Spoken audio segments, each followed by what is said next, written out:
Welcome to my new video. তো চলে আসলাম আবারও। তো আজকে আবারও তোমাদের দেখাবো আমাদের গ্রামের আরও কিছু সুন্দর দৃশ্য। তো চলো। তো এই তো এখন আমি বোন আর আমার মা চলে আসলাম আমাদের পাশের বাড়িতে। তো এখান থেকে আরও কয়েকজন যাবে আমাদের সাথে, আমরা একটু হাঁটাহাঁটি করব, একটু ধান ক্ষেতের ওইদিকে যাব। সবাইকে সাথে নিয়ে আমরা পুকুর পাড়ে চলে আসলাম। তো এই তো পিচ্ছি নবাব সামনে হেঁটে যাচ্ছে আর আমরা জনগণ সবাই ওর পিছে পিছে যাইতেছি। তো সামনে যেতে যেতে দেখলাম আরেকজন সদস্য দাঁড়িয়ে আছে। তো এই হলো সেই সদস্য।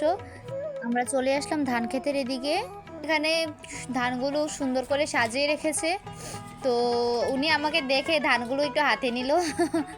তো আমি ওনাদের আর জিজ্ঞাসা করেছিলাম আজকে কি ধান গাছ থেকে ধান ছাড়াবে। তো ওনারা বললো না, যে আজকে না, কাল সকালে ধান ছাড়াবে আর কি। তো ওনারাও এখন বাড়িতে চলে যাচ্ছে। তো এই তো দেখুন আশেপাশে ধানগুলো পেকে গেছে। তো মনে হয় কয়েকদিনের মধ্যে এই ধানগুলো কেটে ফেলবে।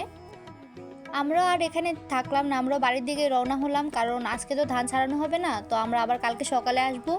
তো আজকে এইটুকুই, কাল সকালে আবার দেখা হবে। তো এই তো বন্ধুরা, সকাল সকাল চলে আসলাম তোমাদের দেখানোর জন্য কিভাবে ধান ছাড়ানো হয়। তো একটু সামনেই ধান ছাড়ানো হচ্ছে, তো আমরা এখন যাচ্ছি, তোমরা দেখো।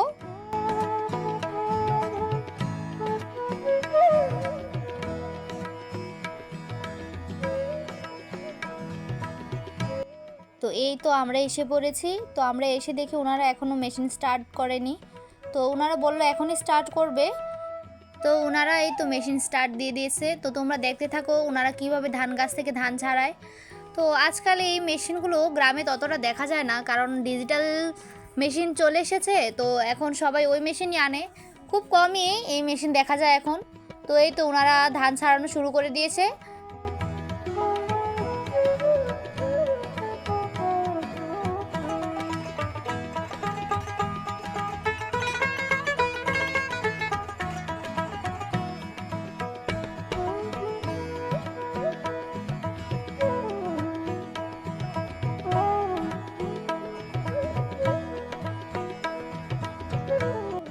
তো এই তো আজ এই পর্যন্তই, এখন আমরা বাড়িতে চলে যাচ্ছি।